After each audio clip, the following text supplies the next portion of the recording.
It's time to sit back and relax with your favorite drink and listen to the story Boston breached zombies overrun the Longfellow Bridge.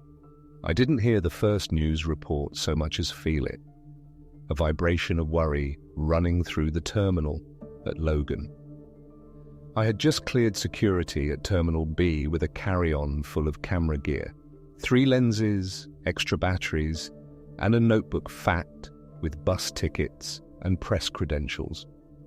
When the public address system thunked and went quiet, everyone looked up at once because we all know that feeling, something official, something bigger than the usual gate change or weather delay. The monitor above me still cycled through on-time flights while a view of the tarmac glowed behind the glass. Pinwheels of blue taxiway lights dotting the dusk. Then the screen at the bar switched from sports to a local feed. A crawler flashing public health advisory. The announcer's voice was calm, trained. The cadence of someone who believes that if they don't panic, maybe you won't either. The Department of Public Health is asking residents to shelter in place as first responders address a series of medical incidents at Boston medical facilities and Logan International Airport. If you are at Logan, remain where you are and await instructions. The bartender found the remote, turned the volume up, looked at us, and said, "Probably nothing," in a way that told me he didn't believe it. Something else came first. The sirens. Logan has its own rhythm. Ground crews in reflective vests, the squat fire engines that sit along the runways, the clatter of rolling suitcases, and the sirens cut across all of it with a red urgency that made me think of the way lightning flattens a landscape. Airline staff started talking quietly with Massport officers near the gate doors. A plane from Europe had landed and the jet bridge had gone up. And then there'd been a pause, and more sirens. No one called it an outbreak, not then. Words like that come later when there's time to decide what language fits the shape of the day. What we had were directions on the overheads, a second news flash, and the smallest disc that grows when the rules of the place, lines, seating zones, the dance of boarding no longer line up with what people are feeling. The first scream from another concourse didn't sound like fear so much as something torn open. People turned as one body, like birds wheeling. I didn't wait for instructions. I pulled my bag on, ducked past a family, hugging each other too tightly, and followed the sense every Bostonian understands. When something bad is rolling in, you move. I cut down the stairs to the arrivals level, slipped through a side door marked for employees only. The badge reader had been taped open and found myself in a corridor that smelled like coffee and new carpet. A Massport worker hurried the other way with a box of radios. He saw my press badge and said, "If you can get out," and didn't slow down. Outside, the night had gone windy, that harbour wind that nips across your cheeks and makes paper rattle. Police cruisers were parked at bad angles under the elevated roadway, lights painting everything red and blue. Over the water, a plane held in a pattern, a silver dot sliding across the dark. I crossed to the Silver Line platform, figuring a bus to South Station and then the Red Line home.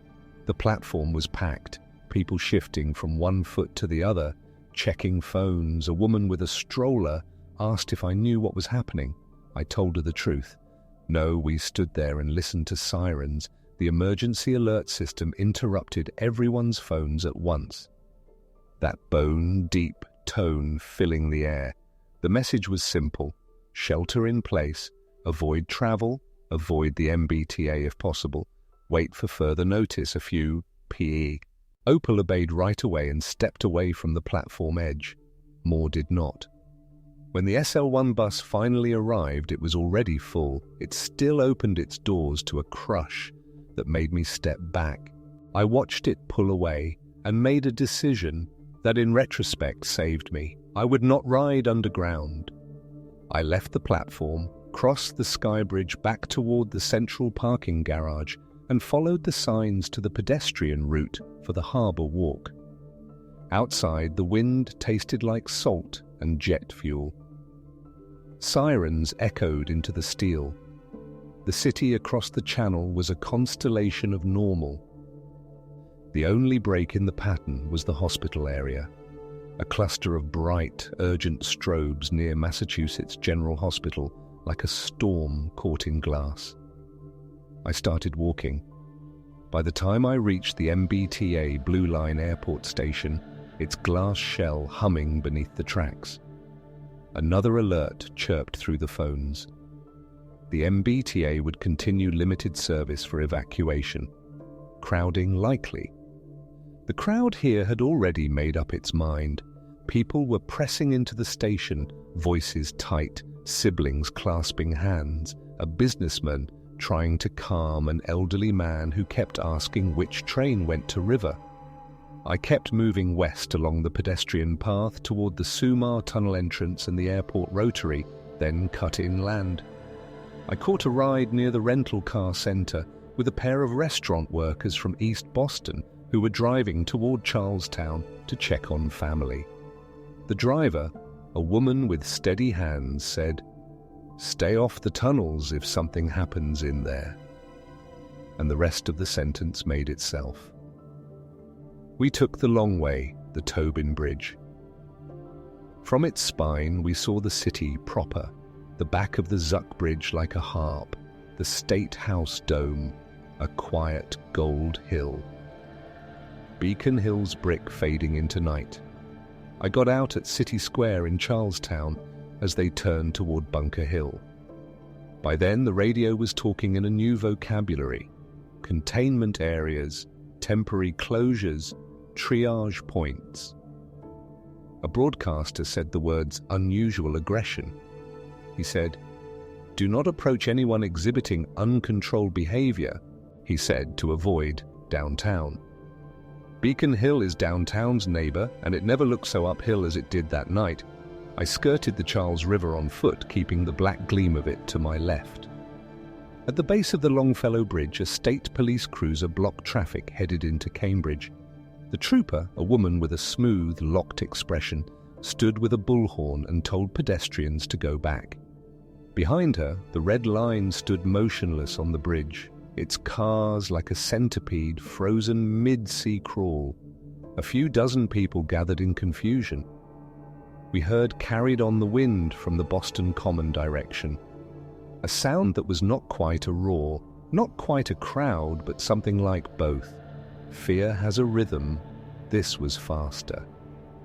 I turned up Cambridge Street toward MGH.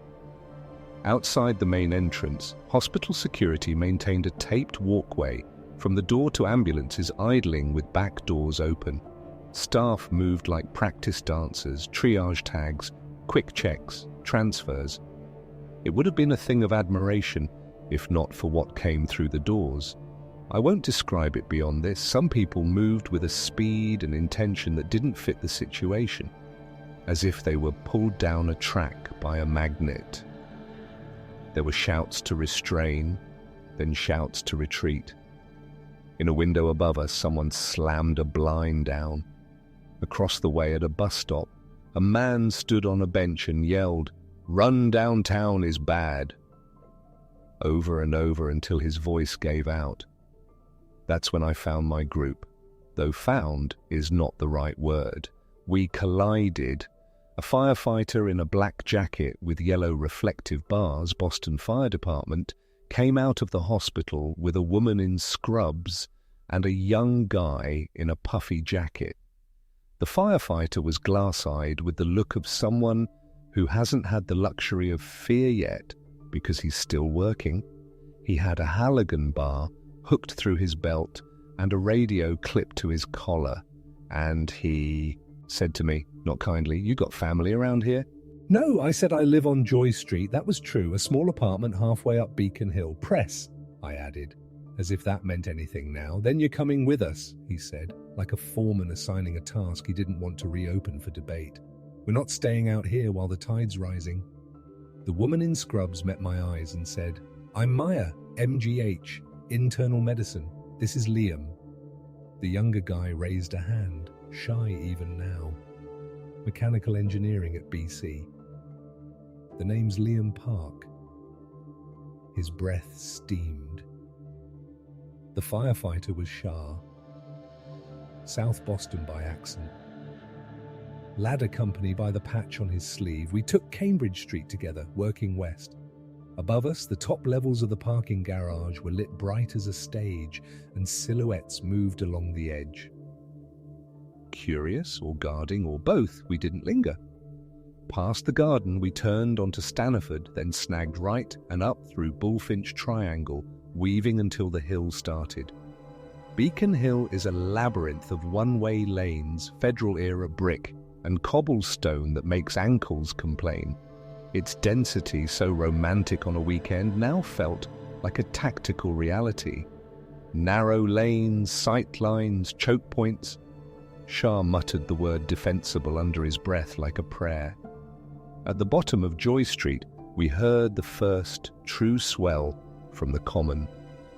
It echoed in the cup between buildings, the old timbers shrugging it down to us. A wave of people came around the corner at Park Street and poured toward Beacon Street. Not a crowd, not anymore. Something else. We pressed against a railing to let a family sprint by. Grandmother, father, little girl holding a stuffed animal by one ear. Liam whispered, "This street's a funnel." "Exactly," Shah said, "which is why we don't stand in the wide part. We go up and then we cork it. I had keys to my building, but we didn't go there." Shah's eyes had moved across Beacon Hill's grid with the instinct of someone who has memorized hydrant caps and stair widths and exterior standpipes. He pointed toward a side lane, Cedar. It was narrow, with only a few parked cars and a run of brick that formed a clean wall. "Dead end," I said. "Exactly," he said again. "You don't want through traffic right now." We approached a brownstone with a stoop high enough to command the street. A wrought iron fence, still holding last winter's dry ivy. The front door had a keypad. Shah said, "Sometimes people hide keys under the lip of the top stair." He didn't smile, but somehow I knew he would in another life. We didn't find a key. We found a broken basement window on the garden level 3 doors down and made a decision that all of us in our own ways would wrestle with later. We climbed in because outside the noise at the bottom of the hill thickened.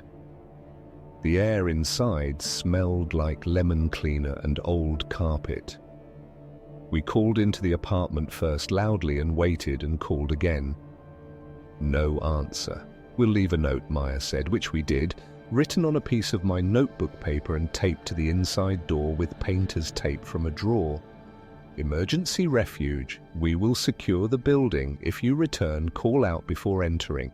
It wasn't elegant, it was our best. We did the things you do when you commit to a place. Sean pulled shades, turned off lights that faced the street, and opened interior doors to map the apartment's flow. Maya found a flashlight and a first aid kit under the sink and laid them out on the kitchen counter, like a small altar. Liam went for tools because every apartment has a drawer of them. Screwdrivers, a tiny level, the sort of utility knife that makes you respect your fingers. I dug the dry goods from the pantry and checked labels with Maya's help. 2 cans of soup, a bag of rice, a trio of protein bars, instant coffee. "It's a start," she said. We moved upstairs carefully, calling out before each doorway until we had checked the 4 floors up to the roof access hatch. No one. On the roof, the city lay in a ring. Back toward downtown, the glow had gone strange. A few moving clusters of light in places that did not usually move. If we were going to stay, We would need more than pantry food. We would need water, information, a plan that didn't involve hoping. Beacon Hill is older than the grid, Liam said as we looked down into the close-run streets. The streets twist. That's good for us, but we'll get pinned if we can't see them coming. Rooftop to rooftop, Shah said, squinting at the neighboring buildings. Many had short gaps between them, the sort of alley jump that isn't heroic in daylight and impossible at night. We can make paths and choke the streets, I said. Abandoned cars as blockades, trash bins, furniture, barricades, Shah said, stowing his radio under his coat so its light would not show.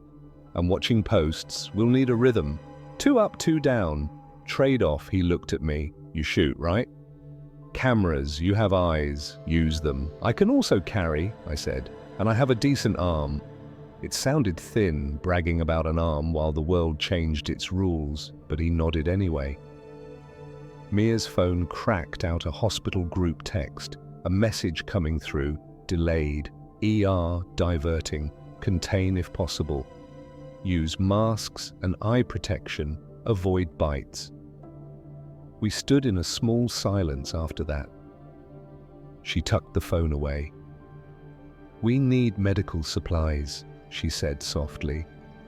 We all looked toward Charles Street, where the small pharmacies and corner markets had their racks of antiseptics and bandages and over-the-counter basics. Between us and Charles Street lay a tangle of lanes and beyond the growing sound from the common.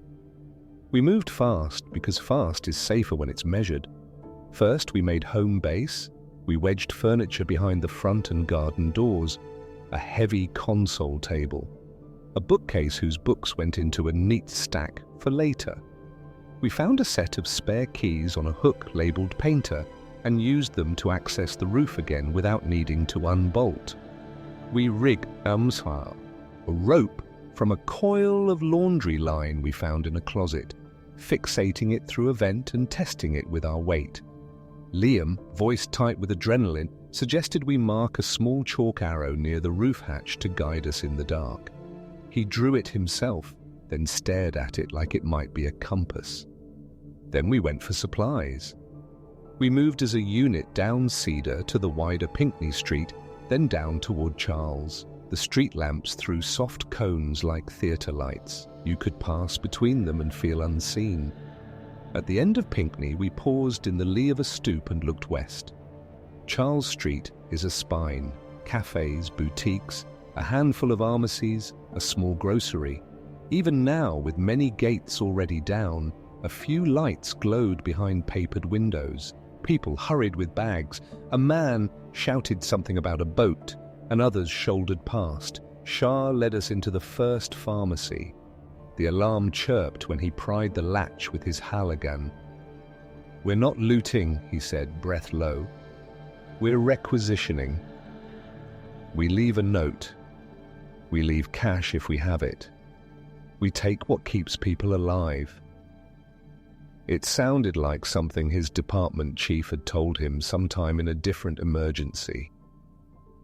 Maya went for gloves first, then masks, then saline, alcohol, disinfectant wipes, gauze, tape, a blood pressure cuff, a thermometer, pain relievers.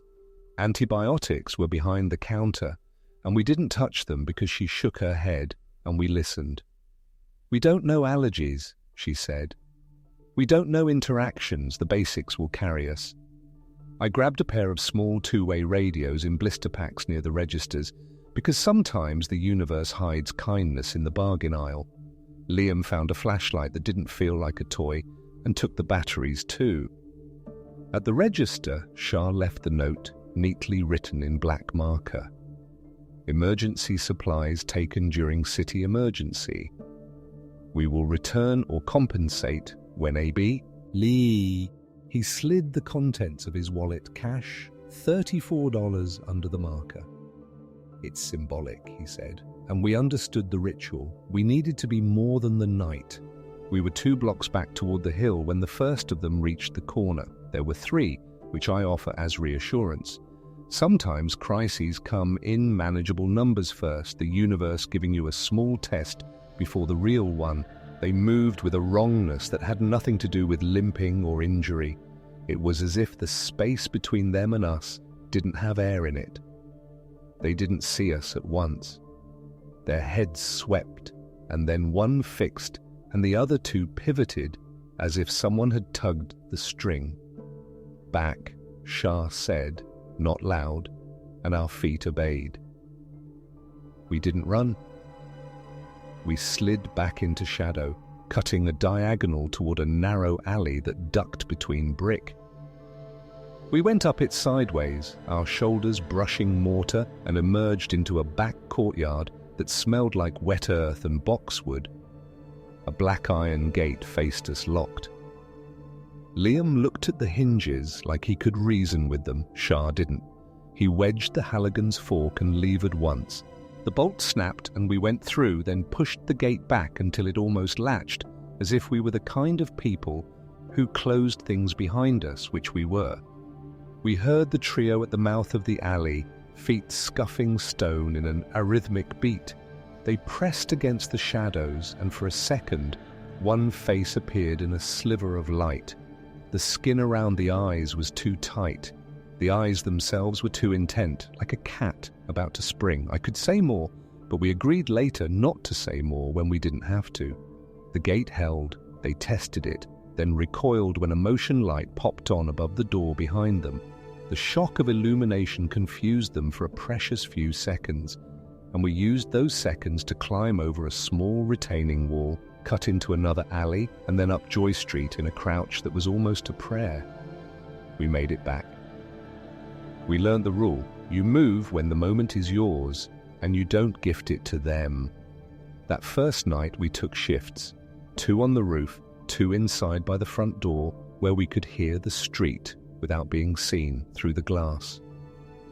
We drank water at measured intervals, because planning is a way to remind yourself you have a future. We spoke in low voices because it made space feel safer. We tried the radios and found a channel where a state voice read closures and updates in a measured tempo, then paused, then repeated. The cadence became a lullaby. Maya slept first, sitting in a chair with her chin tucked and her fingers still holding the strap of her bag.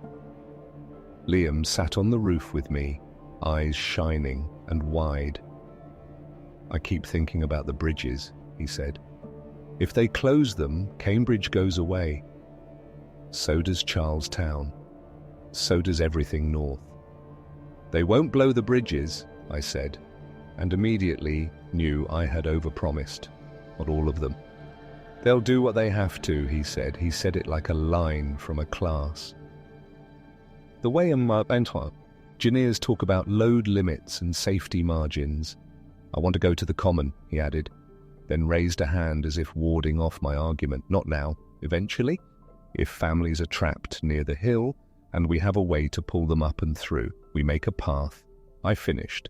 It wasn't a promise so much as an acceptance that if we could, we would. Near midnight, Shah joined us. "Checkpoint on the Longfellow's going to fail," he said, eyes on the pulsing lights across the river. "They can't hold that much foot movement if people keep pressing. If they decide to cut it, they'll do it fast." He rubbed his thumb along the Halligan's shaft like a habit. "We'll need to decide before dawn. Dig in or break out. I'm not making the call alone." "We fortify," Maya said from the doorway behind us. She hadn't been sleeping. "The hospital's a draw, the common's a draw, but these streets are narrow. If we plan the choke points, we can make a neighborhood out of it, and people will come. If we show we're a place to come to, not just a rock in a stream, we make our odds better. We don't have enough for more mouths," Liam said gently. "We will," she said.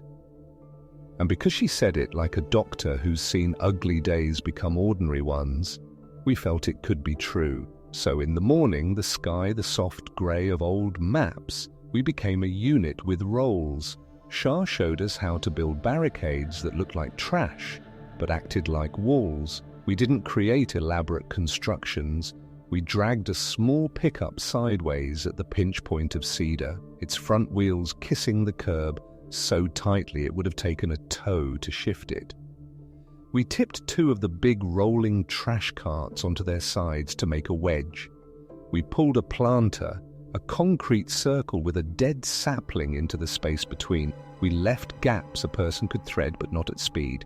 We placed a mirror from a broken dresser at an angle so you could see down the block without showing yourself. It felt like a trick you'd learned from an older sibling. We met our neighbors when we slammed the planter into place and a window above us flew open. "What are you doing to my garden?" a woman demanded. She was 60 if she was a day, cheeks pink with indignation. Behind her, a cat with the disposition of a senator watched us.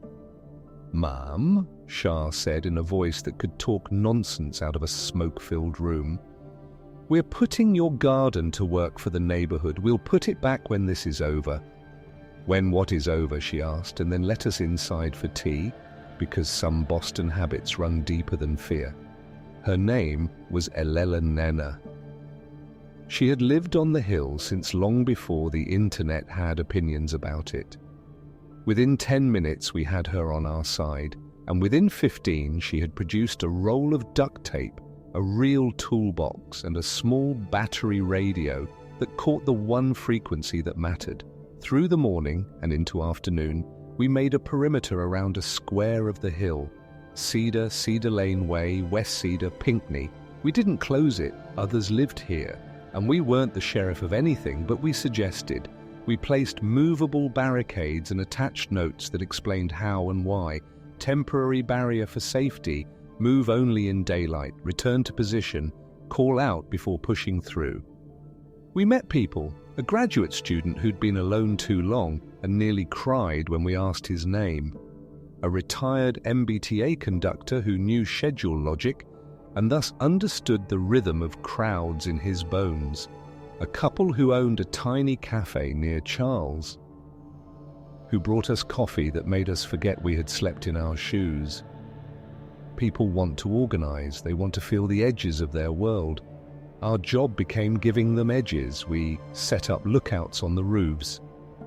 The first time I hopped the small gap between our brownstone and the one next door, my stomach dropped to my shoes, but my feet were true. Liam became our bridge maker, setting 2x8s across Aught gaps, testing with his weight, then adding a second board so no one would have to face the void alone. We drew a chalk map on the roof near the hatch, our lane, neighboring roofs, the vantage points marked with X's. We set a schedule on a scrap of cardboard. Everyone signed up for watches because signing your name makes a thing real. Maya took the front hallway of our building and turned a half landing into a triage corner. She set a sheet on a small table, laid out gloves, masks, and the supplies we had gathered, and in the afternoon she changed a dressing for a man who had fallen on stone stairs and split his scalp in a way that looked worse than it was. She cleaned, pressed, taped, spoke softly, and made him laugh once. And you could feel the hall breathe out when he walked back upstairs, steady on his feet. "No hero moves," she told him. "Conserve your energy, hydrate. Come back tomorrow morning so I can check it." He nodded like he'd been given a schedule by an anchor woman. People need routines. In the late afternoon, news from the river. A rumor swelled through the roof watch that the Longfellow Bridge checkpoint was closing. We eyed the rail cars stranded on the bridge and the small figures of people walking along the ties. You want to believe that if you're on a bridge, you've chosen a path and you'll get to the other side. The river doesn't care about your metaphors. We saw the barricades at the Boston end change shape. The line of National Guard vehicles, a modest convoy that had looked resolute a few hours earlier, now looked hurried through binoculars borrowed from Elela Nena. Of course, she had binoculars. We saw soldiers waving people back, saw the gestures change from calm to emphatic. The flow of walkers slowed, stopped, then funneled back toward Cambridge. A helicopter stirred the air above MGH like an insect, then moved upriver. The wide say, pace of water between the bridge's arches looked larger than before. "Decision point," Shah said on the roof, as if he were calling an audible in a game. "We stay fortified and we expect pressures from the common tonight, or we use daylight, get a small group across to Cambridge or further, and hope the bridges don't go next." "Cambridge is no safer," Maya said. "Same density, same crowd draw, but it does have labs with equipment we could use. And food stores in Harvard Square and Inman. The question is, what do we owe the people who are finding us here? We started something. We have to see it through." "I'll go if we go," Liam said, staring at the bridge with a thoughtful anger, as if it had betrayed him. "But if we stay, I want to build something better than barricades, a signal, a way to talk across rooftops without shouting." "Flags," I said, and they both looked at me with surprise, like I had recommended semaphore. But in fact, that was exactly what I meant. Coloured cloth at agreed positions, one for all clear, one for movement south, one for movement west, one for help. "Simple," Ma said, nodding. "No batteries, no static." We found sheets in the building's laundry room. We cut them into panels with kitchen scissors and coloured them with markers, and paint from a hobby box we found under a bed. Thank you to some unknown tenant's art project.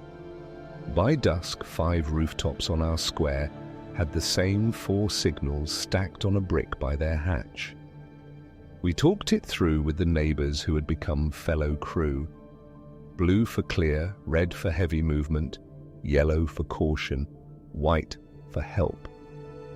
We tested it, raising red and watching the ripple of red around us. It felt like a small city becoming itself in a new way. Then the sun slid and the shadows pulled, and with them came the sound from the common.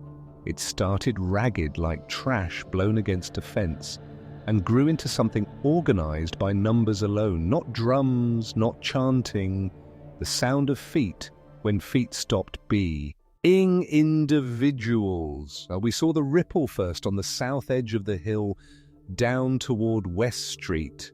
People we did not know in numbers we had not yet seen moved on to Beacon and across Charles toward the river like a field of grain deciding to lean one way. Behind them, a smaller fringe at first, then many, the ones drawn by motion. They followed the movement the way iron filings find a magnet. They pressed against any obstacle with that intent wrongness we had learned to recognize. They flowed where the space invited them and pressed where it didn't. The edges tried not to be edges anymore. We were on the roof when the first group of neighbors arrived at our front door with eyes too big. A father carried a small boy asleep in his arms. Blessedly asleep, I should say, because the boy's breathing calmed everyone around him. A woman with a service dog asked where to sit and immediately found 3 tasks to do without anyone telling her: water, blankets, watch the stairs. A graduate student, another, asked if we had books and then was embarrassed by the question. We did. We had the books we had pulled from the barricade bookcase, and we handed them around like talismans.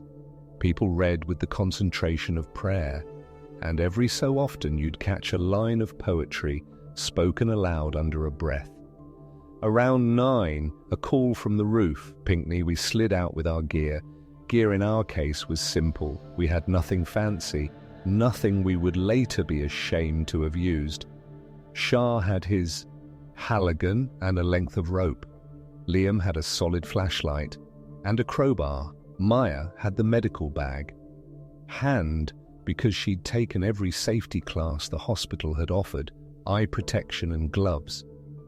I had a camera I taped over so its light wouldn't betray us, and a heavy flashlight that doubled as a club if it had to, and I prayed it wouldn't. We were not a combat team, and we would never be. We were a housekeeping Cree, or for a neighborhood caught in a hard storm. At Pinckney, we saw the barricade doing its job and not doing enough. A group of 5 people we didn't know had tried to push through in a rush and had jammed the trash carts at a bad angle that made the gap too small for their own bodies. They panicked, then made noise, then drew attention from further down where the street widened. We needed to fix it in the time it takes to inhale. "Quiet hands," Shah said, a mantra he repeated when moving something heavy with the department. We put hands on the cart, lifted together, slid it 2 in. 3. We used the planter's mass as a hinge. The gap reopened to a body width. The 5 people, 2 men, a woman, a teenager, a person whose gender I couldn't guess in the low light, squeezed through, faces flat with fear. One tripped. I caught him by the belt and hauled him up. And we didn't exchange names, because names were for later. They ran for the lit window 3 doors up where someone waved. We returned the carts to their angle, re-wedged the pickup's wheel against the curb, and retreated into shadow as the movement from below oozed up the slope like syrup. From then until midnight, the hill became a breathing thing. Pressure from the south released from the west. We raised red flags at intervals, watched them ripple across rooftops, and lowered them when the movement thinned. We rotated watch, passed water, checked on the boy asleep on his father's shoulder, and the woman with the service dog who had become a chief of small logistics. Who had a blanket? Who needed quiet? Who needed to talk to stop shaking? Maya moved from person to person invisibly, a pressed hand here, a check of temperature there. She took a splinter from an old man's palm with tweezers, and the gratitude in his eyes was bigger than the task. Around one, a dull flash by the river, not the fireworks kind, controlled, contained, the kind you see when something here, by meets water. We looked at each other and knew without knowing that the Longfellow was no longer what it had been at sunset. A voice on the radio confirmed it 20 minutes later with careful words.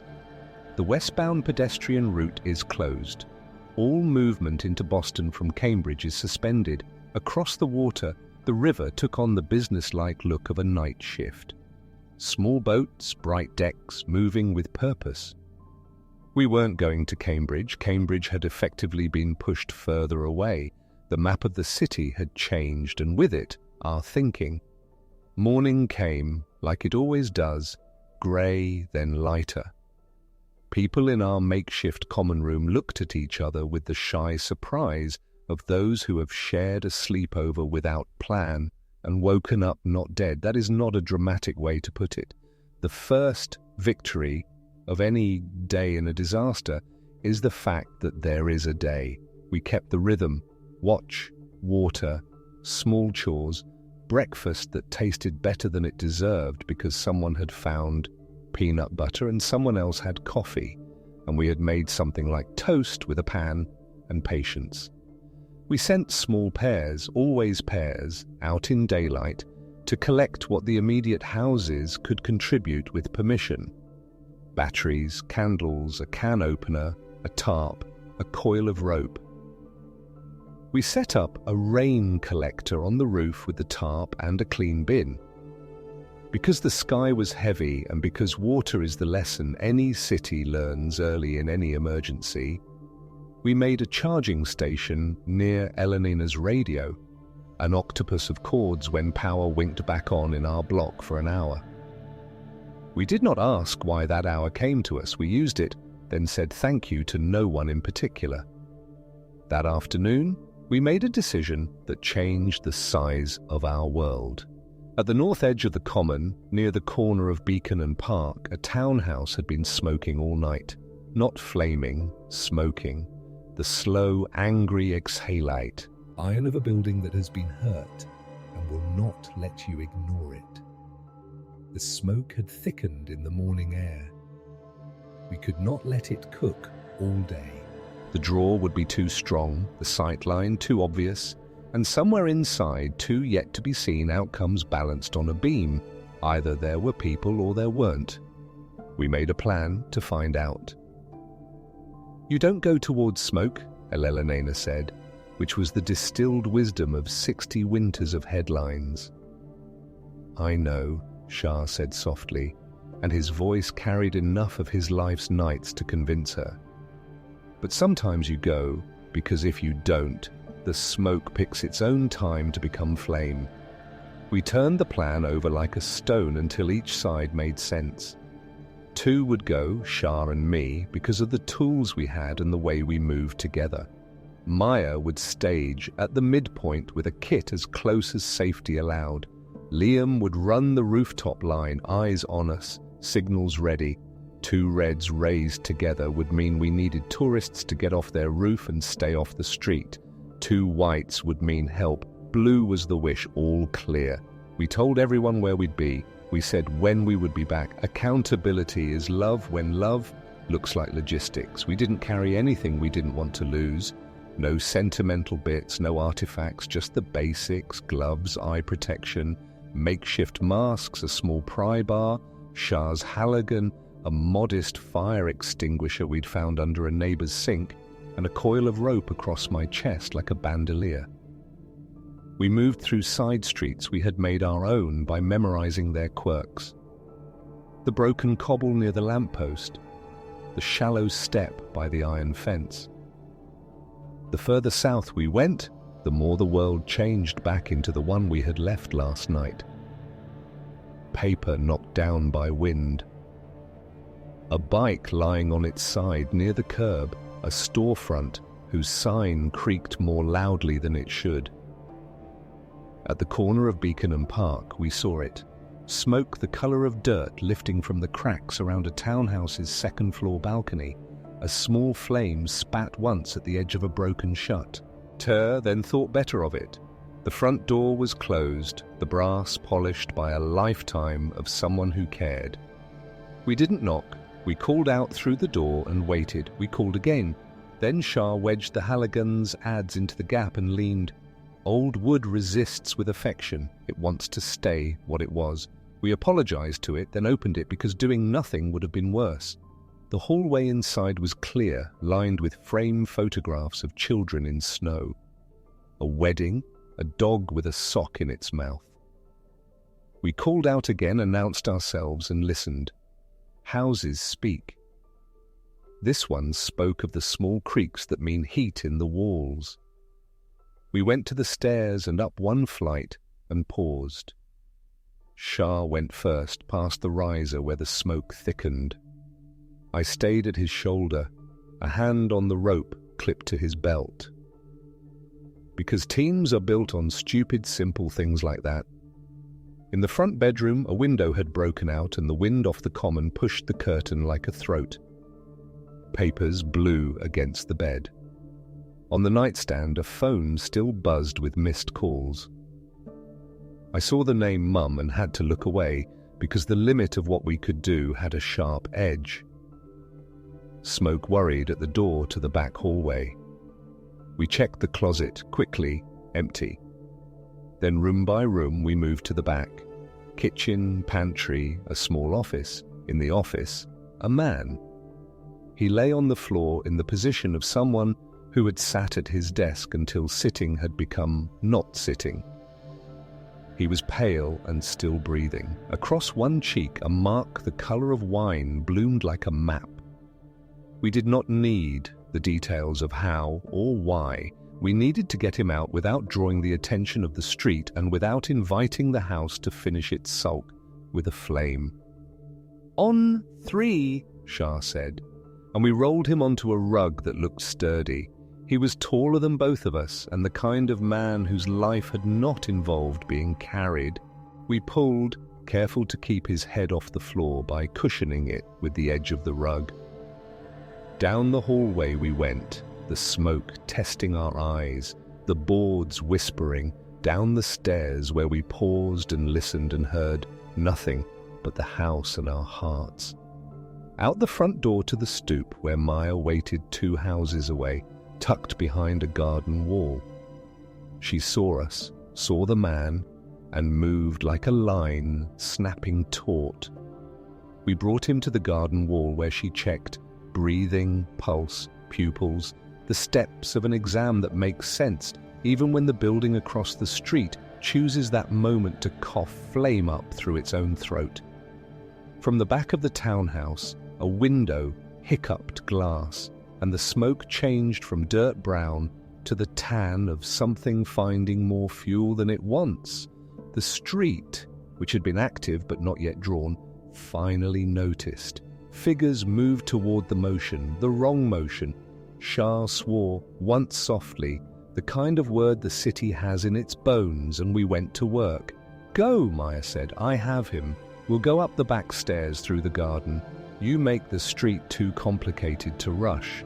We did not have a fire truck. We did not have turnout coats or air or a hydrant we could claim. We had what we had, a fire extinguisher, a halogen, a notion of how buildings breathe. We could not put it out. We could make it less interesting to a crowd that reflexively moves toward interesting. We tipped over the 2 recycle bins we had cached on the way in, let their water bottles rattle like unhelpful dice. We pulled the planter at the curb so the street narrowed. We waved 2 neighbors who had been watching toward the corner in an urgent pantoum that meant go the other way now. We set the extinguisher at the base of the stoop and left it for later hands. And then we moved because the sound from the common turned from pressure to momentum. We met back at the garden. Alquay, behind the 3rd house, down where Maya, with the help of the woman with the service dog, her name was Tara, we now knew, had turned the stairwell into a ramp by laying down carpet runners and guiding the man's rug like a sled. We slid him up the stairs and into the hallway where he coughed twice, a good sign because it meant he was choosing to. His eyes opened. He looked at us without understanding and then with too much of it, and we smiled, because sometimes smiles are the only medicine that doesn't run out. "Name?" Maya asked, gentle. "Peter," he said, "I think." We laughed, the kind of laugh people do when they've been holding their breath too long. Back at our building, Peter took a place on the daybed we'd appropriated for the common room, and somebody put a blanket over him and tucked it around his shoulders like a grandmother. He slept. Maya set a sign above him that said, "Do not wake except Ma," because she understood that sleep is work too. That night, the pressure on the hill became the story of the city. The common, drawn by its own center of gravity, shook out a parade of movement that tested every corner. We held. Our neighbors held. The barricades were not walls so much as puzzles, and puzzles are discouraging when you don't understand the rules. We made noise in the right places, quieted others, and when 2 of the determined ones tested the front door with a slow persistence that made my throat go tight, we pressed our backs to the wood and felt each other's heartbeats like a drumline. They moved on. We breathed. We did not cheer, because cheering is loud. On the 3rd day, the rumor of a ferry became a plan. Word moved rooftop to rooftop the way words used to move along fence lines when neighbors leaned at dusk boats at the river. Not official, not scheduled, but real enough to bend our thinking. The Museum of Science dock had seen small craft take hotel, and people and run locks out into the harbour, then onto points north, where someone's uncle had a lobster boat at a marina, and the marina had decided to become a staging area. The narrow waterway that had divided us from Cambridge now might carry us away. The risk was obvious. Moving in a group across open ground toward a dock would draw attention. The reward, if we managed, was a way to change the map again on our own terms. We argued it around quietly, letting everyone who had found our square speak. Some would stay, committed to the hill that had become a village. Others had family north and would try to get to them by water. In the end, we made 2 plans that fit together. The first, hold and formalize. We would make a sign at the corner of Cedar and Pinckney that said refuge, quiet entry, knock and wait, with arrows that meant what they said. We would set a watch schedule on paper with names, not just good intentions. We would allocate rooms, we would collect and ration food with the kind of fairness that does not feel equal but keeps souls steady. The second, and escort to the river at dusk when the light is friend and shape is enemy. We would go rooftop to rooftop as far as we could, then slip to the streets near the esplanade and slide east to the museum. We would not go as one block that would feel like a parade. We would go in packets, each with a clear leader, each with a destination and a fallback. We would carry small lights aimed down for signaling only. We would bring water and nothing we would cry about losing. We would go with a gravity that made it look like walking. I led one packet, Shah led another. Liam stayed to run the square and its rhythms because he had become a quiet sort of mare. Maya stayed because her set of skills could not be spared and because she looked at the boats with the kind of unwillingness that speaks of deeper reasons. "I get seasick," she said, which was so ordinary an admission in a week like this that we all treasured it. At dusk, the hill glowed with a few careful lights in windows. We tied cloth a row and arms for recognition, because names get lost at night. We climbed to the roofs and started east, stepping over gaps we knew in our bones now, ducking under wires, moving past chimneys that felt like centuries. At the end of our rooftop line, we kneeled by the last parapet and looked down the flat stretch of Sturo Drive, the ribbon of the Charles beyond the curve of the museum's buildings like a ship. We signaled once, twice, and the white flag flickered on 2 roofs ahead. The agreed cue. We slid down the last fire escape, touched the quiet ground of an alley, and moved.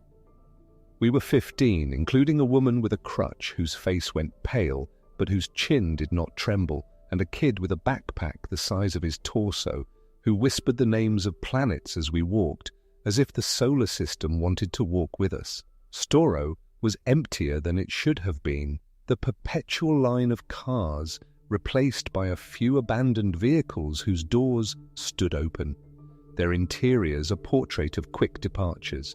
We crossed at a slow jog, keeping to the shadow of the guardrail, and slipped down the slope to the footpath along the river, where runners used to make a religion of laps.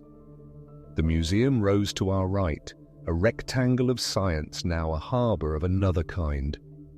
Near its dock, figures moved that did not move like the ones on the hill. They carried themselves with the rhythm of people choosing where they were going, not being pulled. A small craft nosed against the pier, its running lights taped. Someone on it motioned with 2 fingers. "Come." The word has never been so large. We were 20 yards from the gangway when a wrongness tipped into existence. From the trees at the river's edge, from the line of shade where the footpath dips under the levered walkway, a set of figures slid out of the green, drawn by our moving shape, by the whisper of shoes on sand, by the mathematical certainty that any thing big enough in a city sticks out. They weren't many. 6, then 8, but they weren't few and they weren't scattered. They came on with that quiet speed that sounds like nothing until it is everything. Someone behind me gasped all the air out of their body. We didn't run. Running makes noise and invites falling, and both are invitations we couldn't afford. We tightened a flock in reverse and shifted to put a bench in a railing between us and them. "Bench is a wedge," I said stupidly because I needed words. "Railing is a funnel." Sean's packet to our left moved fluid and clean, so they would draw if they drew to one side, not the middle. The woman with the crutch set her weight and squared her shoulders at exactly the right angle, because she had probably spent years learning how to stand in crowds. The figures reached the open space and hesitated in that instant where geometry and desire negotiate. The boatman on the dock lifted a small light and flicked it twice at the walkway. Once, if you know where to look, looks like nothing. Twice looks like language. 2 people on the dock sprang quick and dragged a length of something heavy across the walkway to reduce the angle of approach. It bought us seconds. Seconds are valves that change worlds. "Go steady," I said in a voice that did not crack. "Eyes on the board, one at a time. Keep moving forward. Don't stop on the gangway." We made a slow train of ourselves. The kid with a backpack whispered, "Jupa," like he was calling an older brother to come fetch him. The woman with the crutch moved like a metronome. The figures at the edge adjusted, then overcommitted to the left, where the wedge of the bench made their angle bad. One tried to climb the railing and met the physics of metal with a clang. It bought us one more breath. Half our group made the docks boards, then the gangway, then the low deck of the boat where hands helped hands without names. The boat itself rocked with a hunger it couldn't express. A second, small craft. This on a flat aluminum skiff with a motor that hums like a sewing machine ghosted out from under the shadow of the bridge. And nestled on the other side of the dock with that lover boat shows when it touches a dock like it's skidding into home plate. Our remaining people flowed to both. The figures at the perimeter found their gap and surged. I didn't see the details because Shah put a hand on my shoulder and pressed, and I moved because my body was happier with that instruction than any other. The boat's deck came up to meet the soles of my shoes like an old friend, and I turned with my flashlight in both hands to make a light that would not blind my own people, but would dazzle the oncoming wrongness. It worked for 2 heartbeats. A hand closed near my ankle, and I lifted my foot like a gymnast and did not lose my balance. A small private victory that felt like earning a merit badge I never wanted. Then we were all on, the boatman said. Lines and 2 of our crew, who had once been sailors by the way they moved, found the ropes and cast off. The engine murmured a little louder. The skiff did the same. The railed walkway to the dock vibrated with footfalls, and the figures reached its edge and stopped, puzzled by the way physics changes when water is involved. They hesitated. Then one stepped and slid into the black and did not return right away. The others stepped back. The dock was suddenly its own border again. We pushed into the river with a low chug. The city moved around us, lights, silhouettes on the bridge where a train had willingly gone to sleep. The slide of other small craft with faces lit by the glow of handhelds. The wind on the water had teeth, but it also had salt, and the salt tasted like a road. On deck, people cried in that silent way that means air through the nose only. The kid with the backpack whispered, "Saturn!" and then fell asleep against his mug. Others sighed with his hand inside her coat, as if he were returning to the state that precedes waking.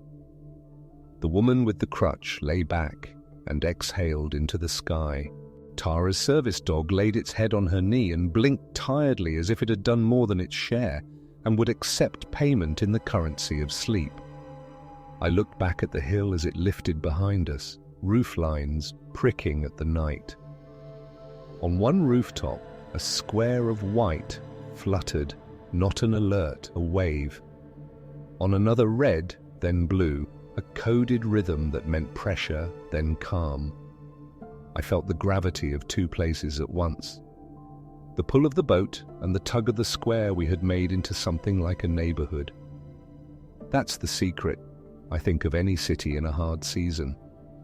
You hold 2 loyalties at once. You move and you keep. We reached the locks, waited our turn with other small craft whose captains exchanged nods that said, "Both, I see you, and we're not stopping to talk. Not now." Out in the harbour, the air opened. Lights from East Boston and the seaport made a necklace on the water. Somewhere further north, someone had set up a lantern at the end of a pier, and that lantern would become a point on a new map. A different city made of safe spots and signals. Our boat angled that way. On the deck near the bow, the boy who had slept in his father's arms on our floor woke. He sat up and looked at the water and then at the sky and said, with the clarity of someone who has not learned to qualify yet, "We are not the same as yesterday." "No," his father said, a hand in the boy's hair, "but we are still us." Behind us, the rooftops of Beacon Hill sank back into the cityscape, not lost, but absorbed. Our square would continue without me. I knew it. Liam would rig better signals, lines of mirrors lit by sunspot dots bouncing from brick to brick. Maya would set up a longer table, a better inventory. Shah would angle the barricades in a way that meant firefighters could pass when they needed, but momentum would not. They would step out in daylight to the armistice on Charles and come back with exactly what was needed and nothing that carried curses. They would take in new people and ask their names and write those names on a solid schedule next to a note that said, "We are better together." They would tell children that the hill is a ship and everyone has a job. And me, I would step from the boat to another dock and take the hill in my body. Like a story you tell more than once, I would find a way to send messages back up river in the currency of radio and rumor. I would keep a notebook with sharp pencils and write down what we did and what worked and what didn't. Not because I was pressed to tell it to the world, but because the telling might help the next block, the next hill, the next neighborhood that decides to refuse to be erased. Days later, when I look back at the opening hours, I don't remember the siren or the breaking news as much as I remember smaller angles. The way the mirror at the barricade showed a sliver of street like a lens. The way Elena's cat watched the signals go up, as if approving the methodology. The way a child said planet like it was a hymn. The way people signed their names next to watch slots and kept those promises as if those squares of time were the bricks now holding the hill together. We did not become soldiers, we became neighbors with purpose. We made the narrow streets into a shape that could be defended not by muscle, but by thought. We chose not to burn for dramatic effect when something cooler and steadier would do. We learned how to be quiet when quiet made shadows pass by, and how to be loud when loud made help find us. We did not make grand speeches, we posted simple signs, we put the heavy planter where it guided motion towards safety. We practiced being a place. That is the story I will tell when someone asks about the night the airport went strange and the city changed its map. I will say the hill held. Not all of it, not all at once and not forever, but a square of it, a handful of roofs, a strip of street with a makeshift sign, and a rhythm of shifts and a medical table on a landing that held. We found a way to be ordinary in a time that punished the ordinary, and the ordinariness became our shield. When the pressure rose, we pressed back with benches and patience. When the pressure fell, we didn't spend victory like a lottery ticket. We banked it and used the interest to escort a few more people to the dock. Months from now, if maps still mean anything, someone will draw a line around that square and write something like Beacon Hill, First Hold, or the Cedar Lane Way, refuge in small letters that future people will read and try to imagine. They won't hear the way the wind off the river carries the smell of coffee from a cafe that opened for 1 hour after someone rigged a generator to a grinder. They won't know the exact weight of a planter dragged across cobbles by 10 hands and 1 old rope. They won't know the system of flags that looked like laundry but meant safe and hold and wait and come. They'll miss the alley mirror that kept us from turning a corner into someone else's momentum. They won't see the day list on Elena's fridge with neat check marks next to roof, stair, water, and rest. But you do now because it's in you the way the hill's angles are in me. If you ever find yourself near Joy Street in a time that has forgiven the city its hard season, look up. You'll see roofs that once held a small language of coloured cloth. You'll see stoops that remember our boots. And if you close your eyes, you might feel the way a neighbourhood becomes a place again. Not with declarations, but with schedules, barricades that are more suggestion than war, and the stubborn habit of saying each other's names out loud. We left on a boat because the tide asked us to. Others stayed because the hill had chosen them. Both are true and both are brave. The city holds both kinds of courage. The kind that fortifies and the kind that moves like twin hands on a single rope. If you ever need to build your own square, start small. Find a corner where the street is a funnel you can understand. Put a bench where it will be more than a seat. Make a sign that says, "Knock and wait." Put your name on the watch schedule. And when the pressure rises, remember the hill and the flags and the way we crossed to the dock. Not because we were heroes, but because we were neighbors who had learned to be quiet until it was time not to be. That's what saved us that first week. And not anything dramatic, not fire or fury, just the old stubborn unfancy work of people deciding to be there for one another and then proving it in every small decision, every lifted planter, every check pulse, every quiet hour on a roof, with a flashlight pointed down, not up, so the light would touch the ground where we needed it. When the moment came to move, we moved. When it came to hold, we held.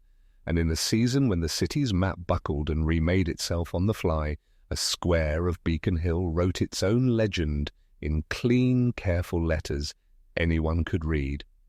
Thank you so much for taking the time to listen to this story today. Hoping to see you all again very soon. Till then, sweet dreams.